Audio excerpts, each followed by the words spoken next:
Cool. Well, it's it's Monday, and I have unfortunate news for you, Manny. What is it? Tomorrow our consecutive streak must break. I gotta go in for an appointment at 8:30 That's Eastern. your So fault. it 100% my fault. I didn't say it was your fault. I just said it was bad news, and it's been a fun 14 consecutive episode run, but we'll be back on Wednesday. Anyways, good morning, everybody. Welcome to the Daily Cup of Genre here on the Genreverse Podcast Network and YouTube channel. Follow us on your favorite podcast app where you can listen to this show amongst many others covering Star Wars, Marvel, anime, and more. And then, of course, if you're watching us on YouTube, thank you so much. Please hit the red subscribe button and the bell so you know when new videos are going up. Thanks to all 757 subscribers that we do have so far. Really do appreciate that. And follow all of the social media stuff at that Kyle Malone, at Manny Gomez Media, at the Genreverse, all on Twitter, and check out the website LRM Online, lrmonline.com every day for all entertainment news, needs, and opinions. Welcome to Monday, which means box office numbers, Manny, and you got to actually talk about some relative to the modern era of theaters, relatively big box office returns for a horror movie, man. Halloween Ends. That's right. Despite 40... it being a Go ahead, sorry. You're as you were gonna say before I rudely interrupted. $41 million, a little over $41 million is what it brought to the weekend. Peacock is also saying though that they did very well as far as streaming. And honestly, we're not in a pandemic, but gas is like $10. So and everything that uses gas to get somewhere is also groceries up are at an insane cost. So I do not blame people for let's just watch this at home. Yeah. And that's not too bad for a dual release, especially when you look at Smile, which came out 2 weeks ago and made 22, and then 4-5 weeks ago Barbarian, another horror film, only brought in 10. So yeah, but the silver lining here for horror is that this year now it makes Halloween Ends the 6th horror movie in 2022 to top the box office. Nice. So that's Nope, Scream, obviously not in the right order. Scream, Nope, right. The Invitation, Barbarian, and Smile.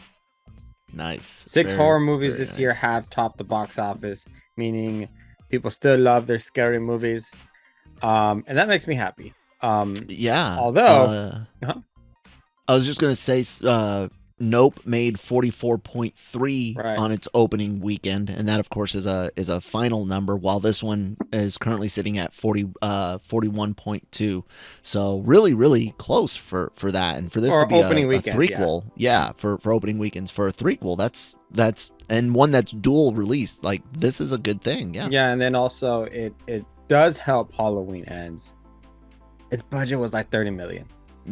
Yeah, I think that's really what makes horror so fun, is that their budgets are like pennies compared to like Amsterdam, for example, who is set to lose about 80 to 100 million dollars because of how bad of a flop it's been.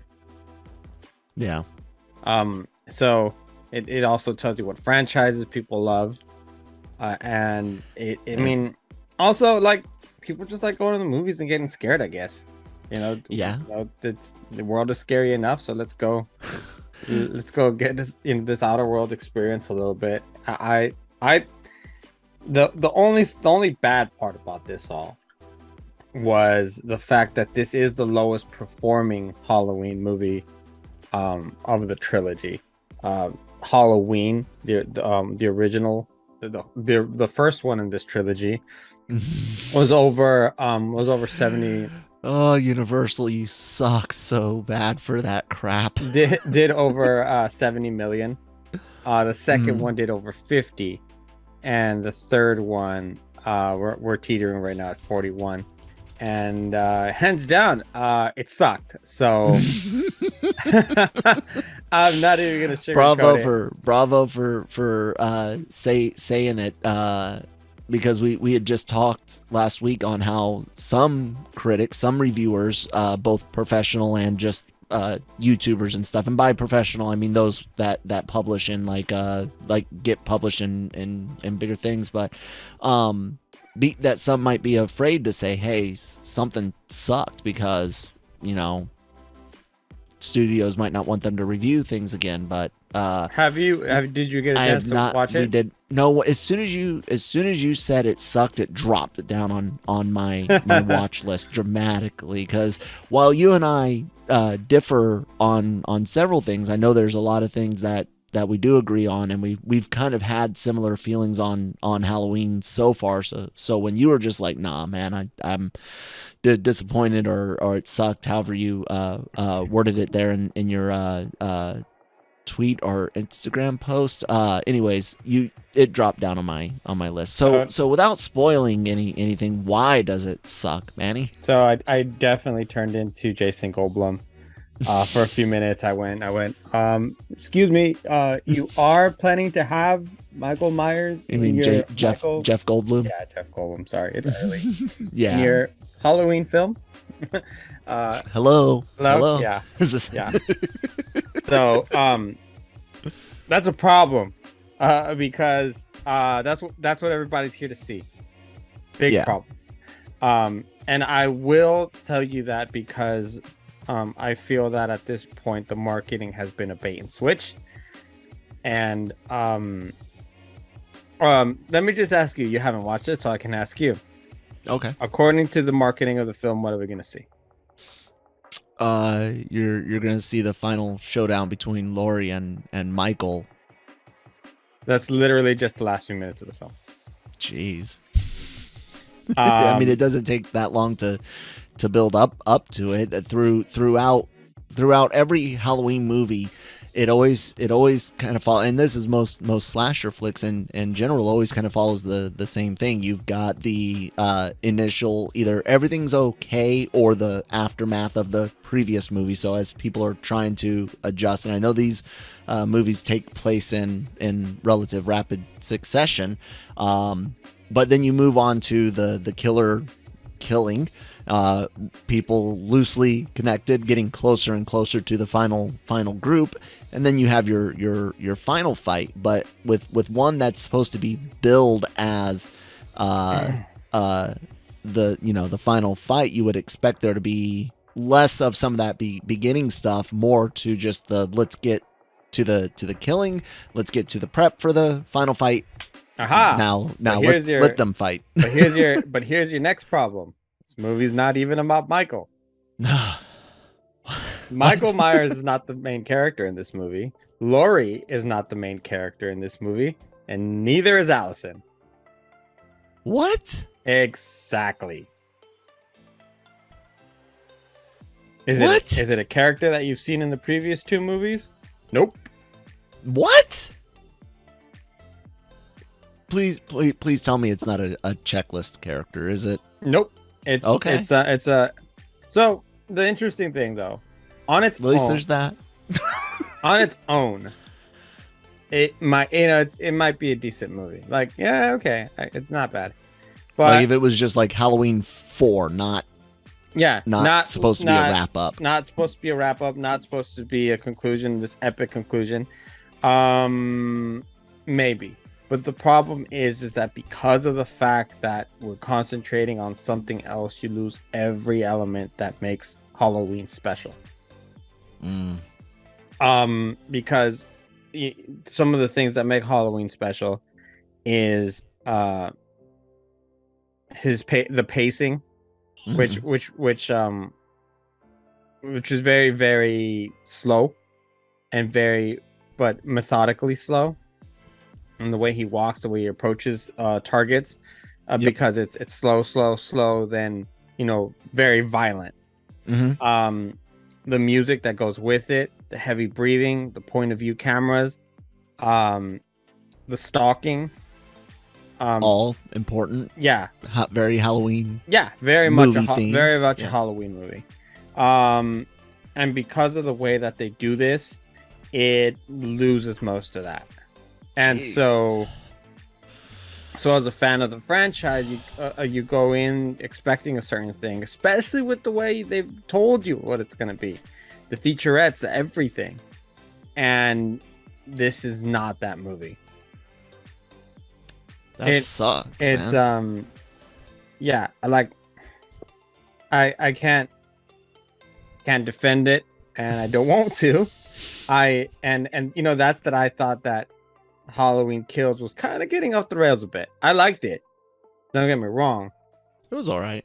It was fun for the kills, but they ruined most of those in the trailer. And now I see why they didn't have them in this trailer, because they didn't exist. Damn, that's awful. So I don't know how to respond to that. Why? I honestly I do not know, and I don't know why this is a direction that they decided to go. So yeah, very disappointed. So, not sure what else to really say about it, other than I am glad people went to the box office. And stop yelling at your cat. He's not doing anything. Dude, she's chewing on the dog's toy. Yeah, so cat owns everything. I don't think you know because it's got like string like wrapped around it, and I don't want her stupid. Anyways, sorry. I just brought up the chart for best domestic weekend for horror movies. Do you know what has the highest domestic opening weekend for all horror movies? It would be Paranormal Activity 2. Nope. Think more recent. Wait, are we talking all time, or are we talking of 2012? 2022. It's essentially all time. The movies only go back to the 90s. It Chapter as 2? much money. Very close. So it was It, okay, followed by It Chapter 2. It brought in and this is the remake for those that can't those not watching on YouTube where I've got the screen up. It is It made 123 on its opening weekend, and It Chapter 2 brought in 91. After that, you have I Am Legend at 77. So you're already with Halloween Halloween Ends. You're still looking at over 50% of the third movie in the top three opening weekends of all time. So I mean, like I said, relatively that is a really big deal, and even a bigger deal when you consider how low opening weekends can really be for horror movies. So yeah, interesting. Yeah, suck it, mainstream. So we could stick with the supernatural theme a bit, Manny. What's up? No, just to, I guess, kind of continue it on. We last year we had the project of watching all the Halloween movies, which we did. This year we've moved on to Friday the 13th, Jason, and so far that's been a terrible mistake.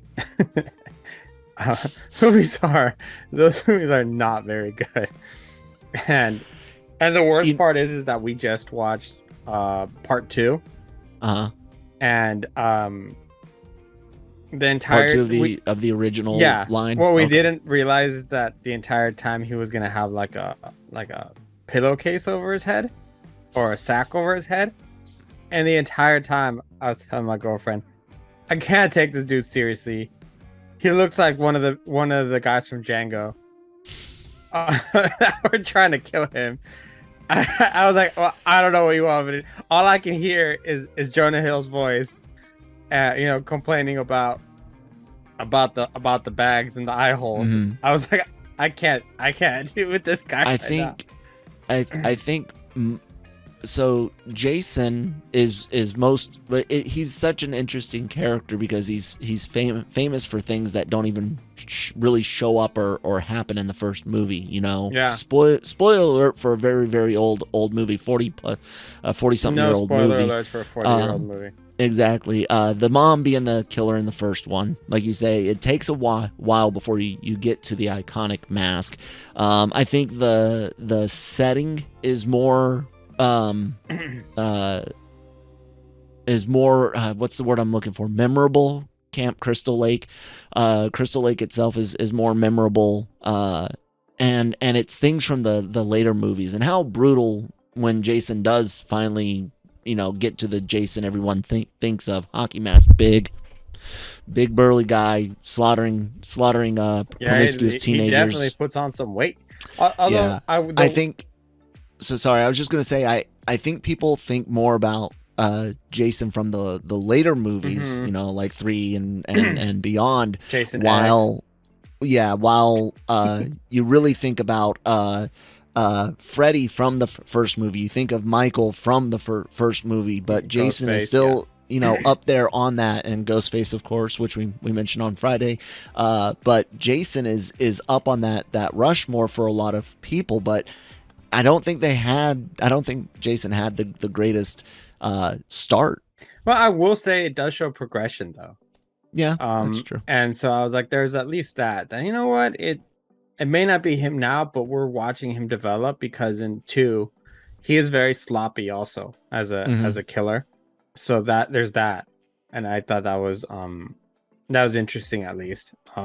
The only thing, the runtime of those movies are very short too. So which is a good thing. Yeah, it's fine. But I love a good horror movie that can fit itself into 90 minutes, 80 to 90 minutes. Spot.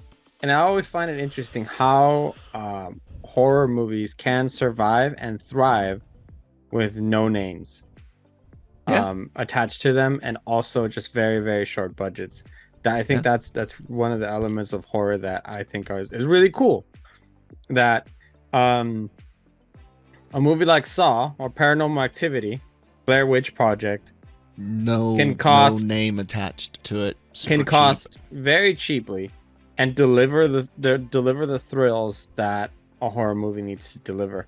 Well, Blair Witch didn't. That was just dumb in my opinion. But Blair Witch point taken. Was a very much of its time, and the first to do something like that. So I'll give it that. It did do the found footage thing was very unique. We did rewatch it recently, and I found that Heather is the most terrifying thing other than the actual witch in the film.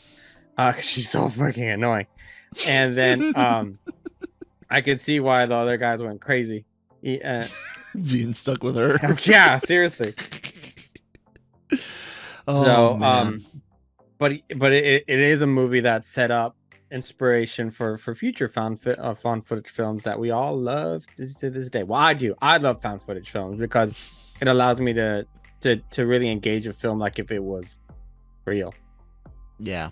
The only thing terrible about found footage film, especially if you watch it in theaters, the fact that the camera goes and you're just like, oh my god. Yeah, I remember people complaining about Cloverfield. Oh hell yeah! I had no issues with it. Might these days, but back then I didn't. So, so I'm looking at your name on something, and I have to wonder what it was like to write this article, given the conversations surrounding this character from 2021 forward. Oh boy, Manny.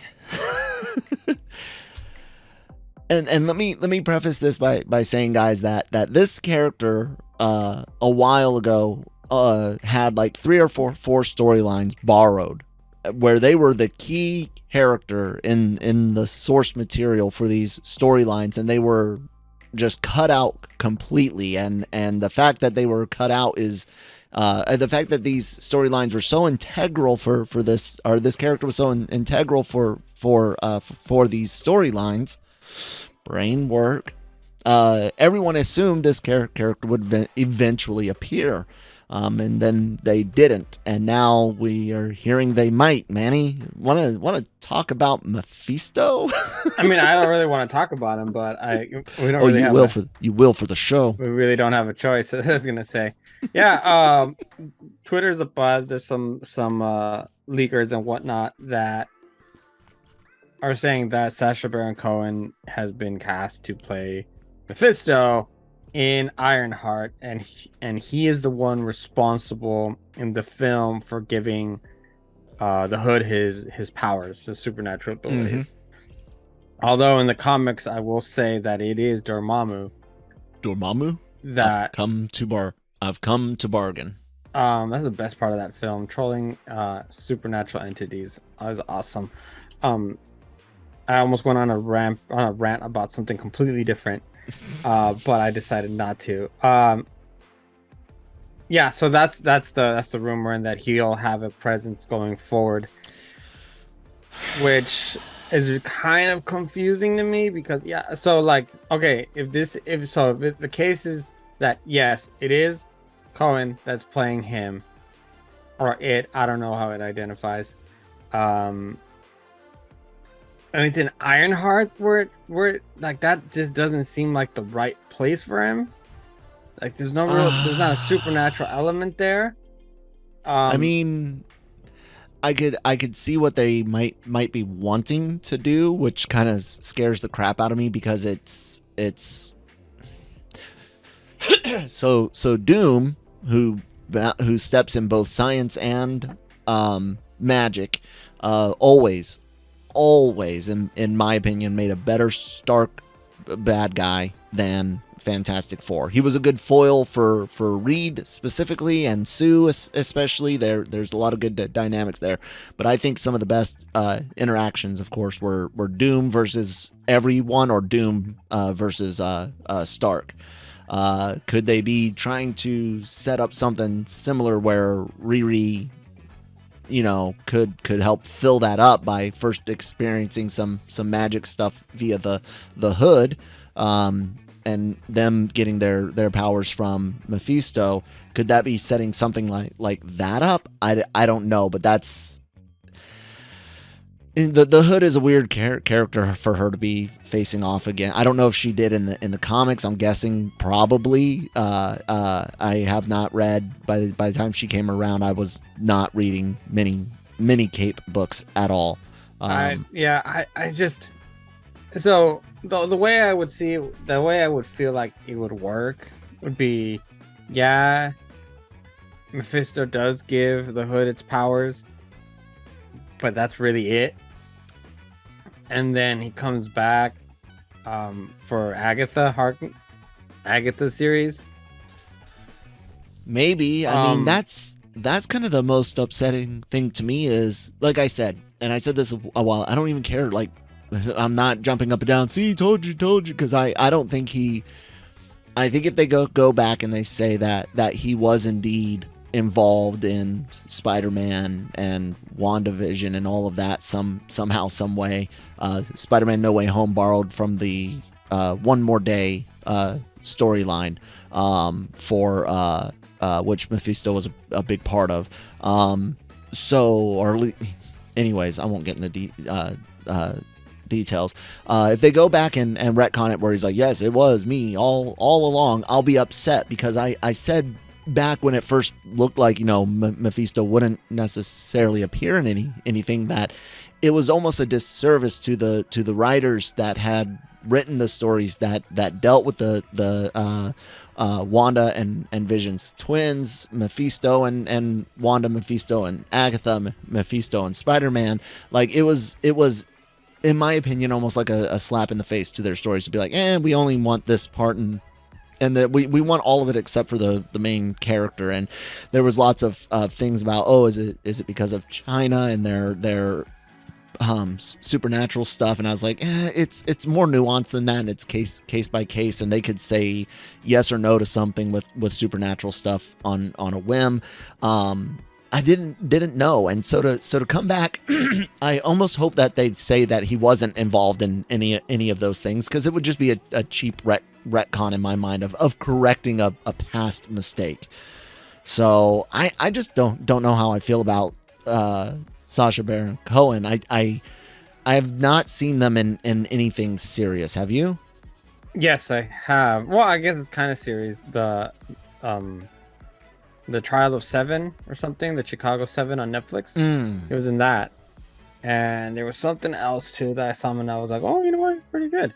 But and not that this has to be serious. It just makes me nothing concerned that it might be too goofy. I mean, how do you want to see the nothing character done? Nothing that Marvel has done lately has been serious. Yeah, Let's just put it that way. And that's a but big, do you want a problem goofy? to have.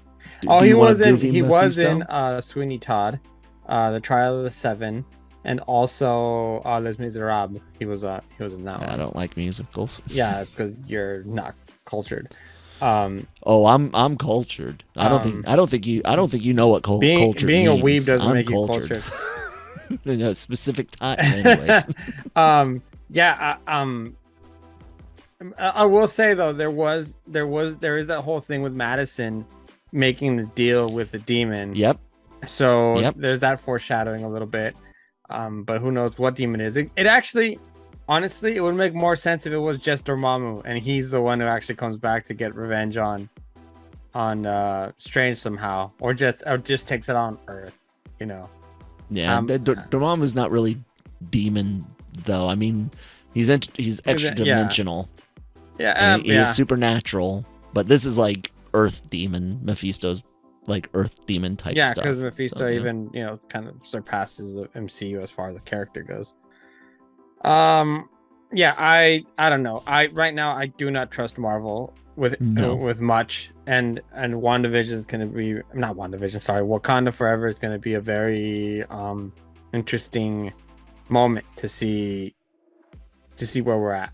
Yeah, because Thor: Love and Thunder was not it. And bad, you know what somebody good. pointed out too, which I didn't realize, is that they are doing exactly what especially you hate, and that is gratuitous fan service as far as like remember this Hawkeye. Remember that Hawkeye, for example, it's Hawkeye. We're gonna tease a character. It's the Kingpin, and now that's all you're hyper focused on.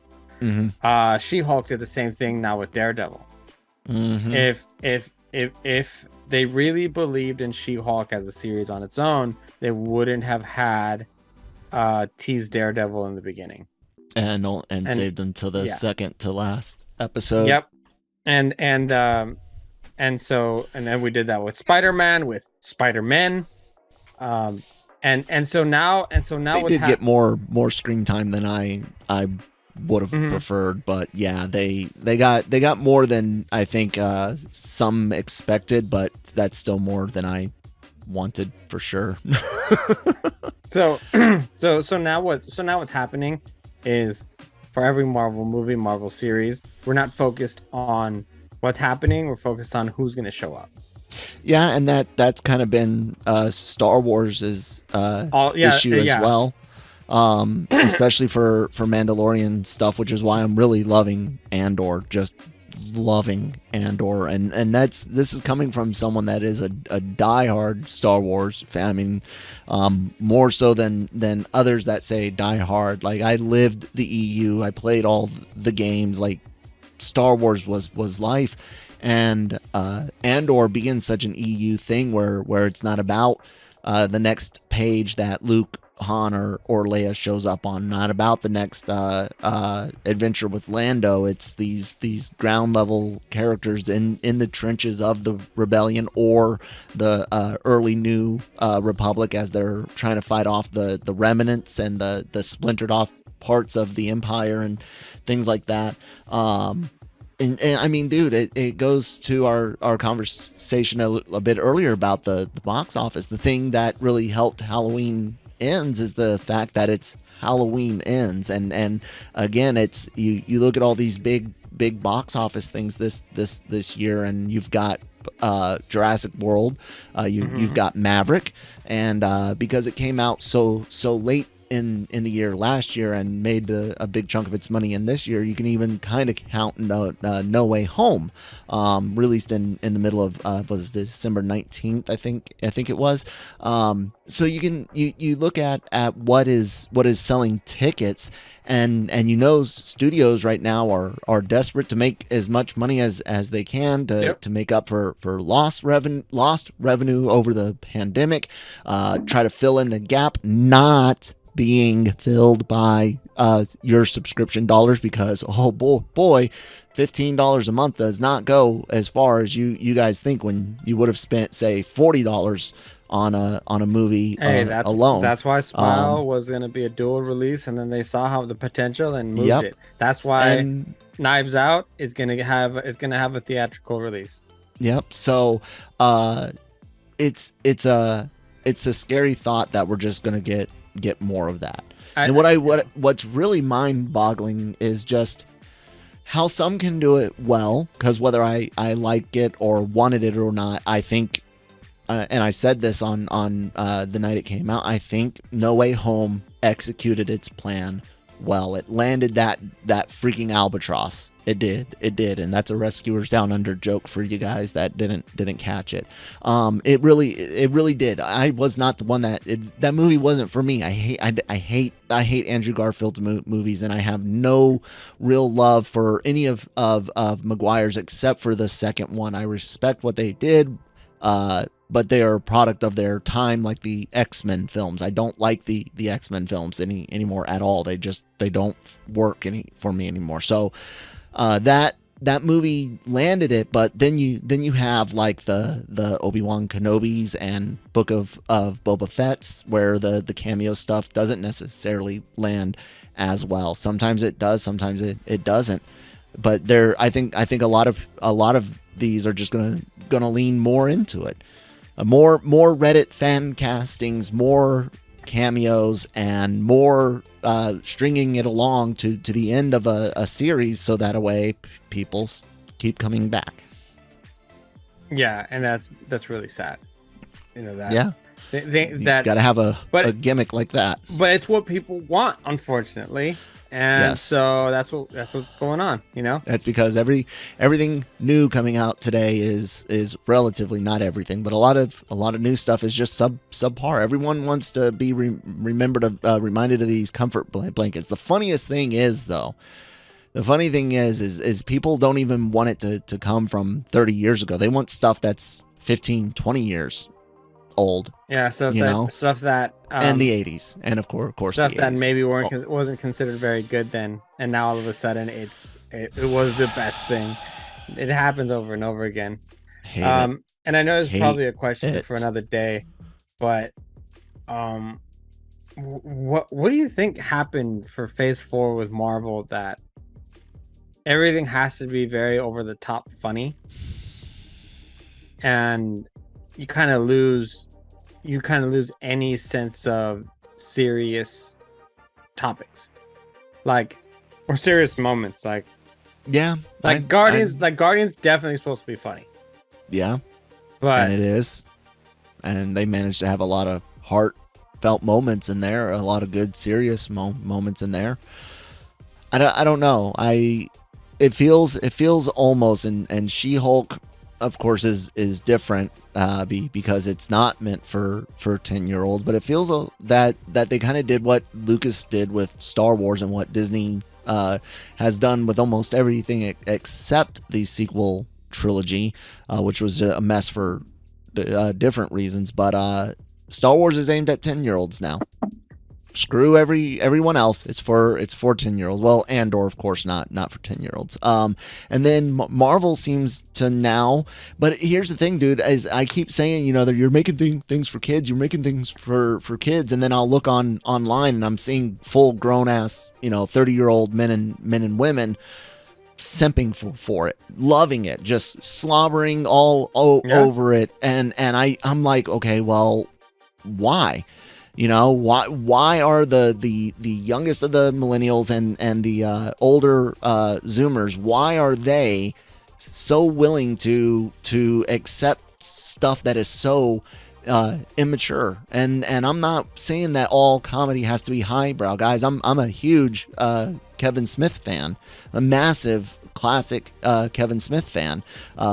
Clerks is nothing but dick and fart jokes, like, and I love that movie. So it's not, it's about finding balances. And when you've got a major franchise like the MCU, and Star Wars, there's times and places for it, but they're, like you said, they're making it everything, Andor excluded. That, and also just, and like, I just don't, like, I get it. If you like something, you like something, fine. Yeah.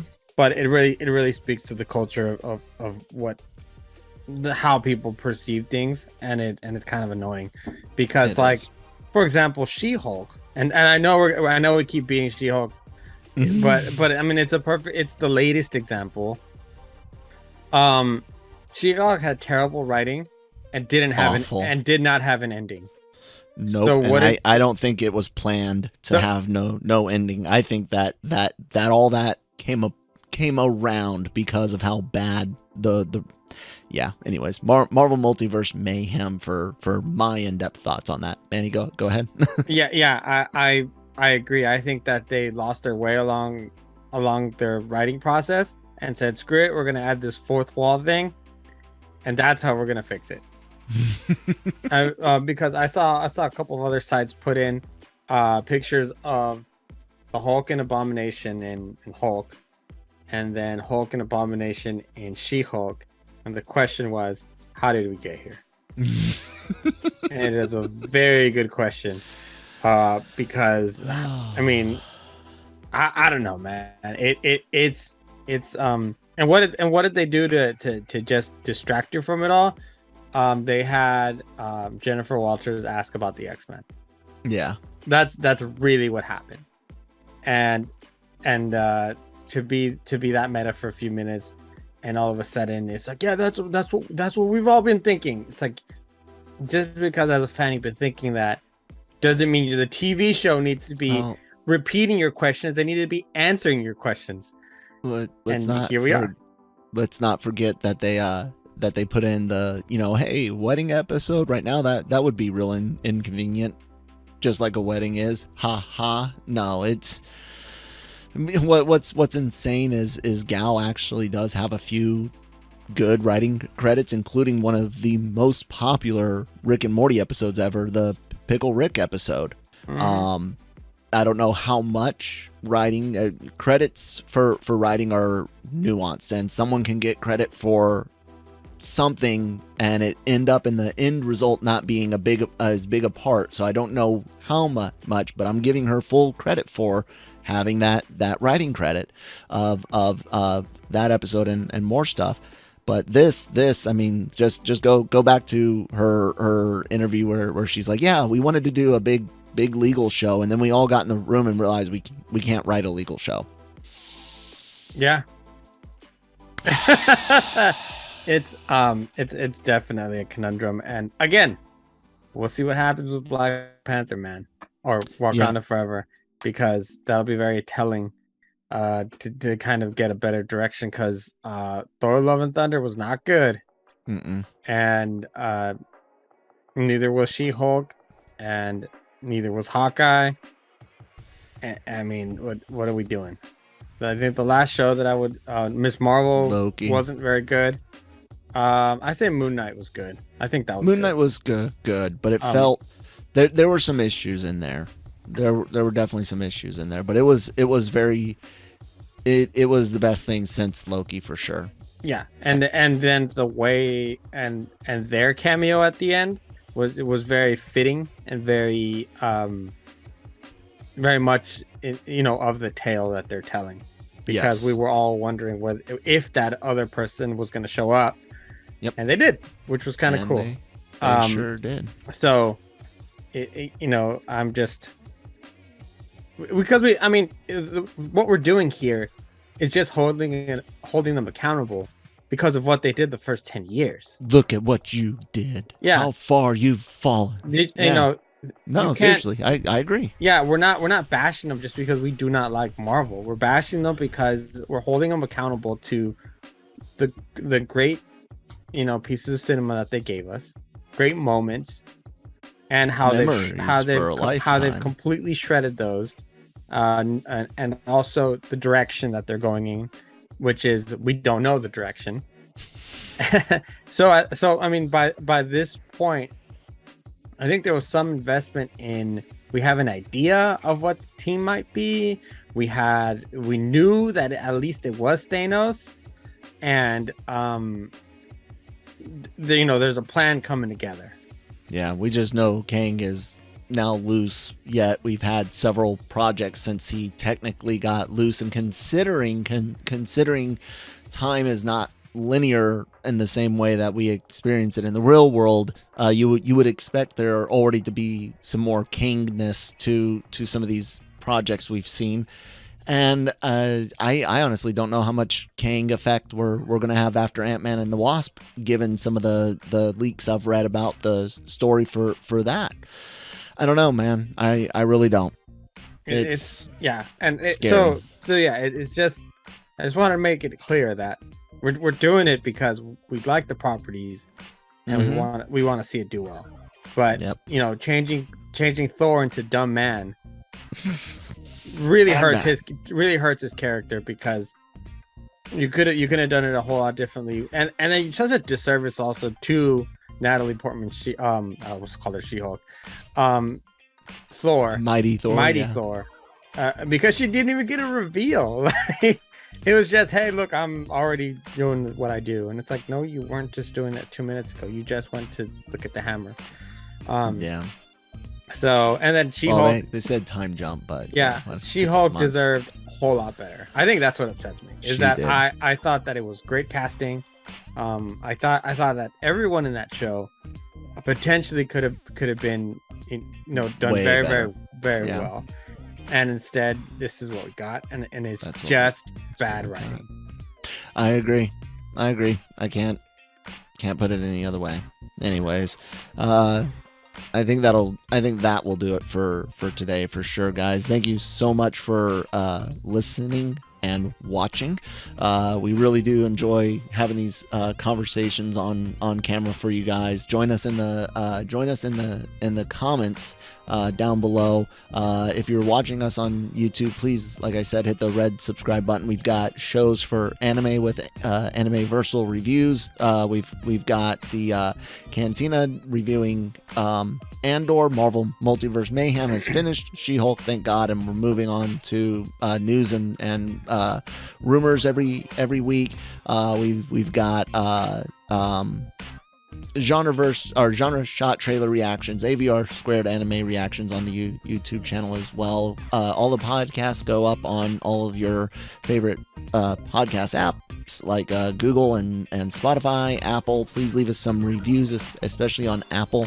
Other outlets and industry insiders look at Apple ratings, so please help us out with that. And of course, check out lrmonline.com every day for all written articles, news, leaks, rumors, reviews, and celebrity interviews, which also go up on the LRM Online YouTube channel. Anything else to say today, Manny? Suck it, Dodger fans. Bye.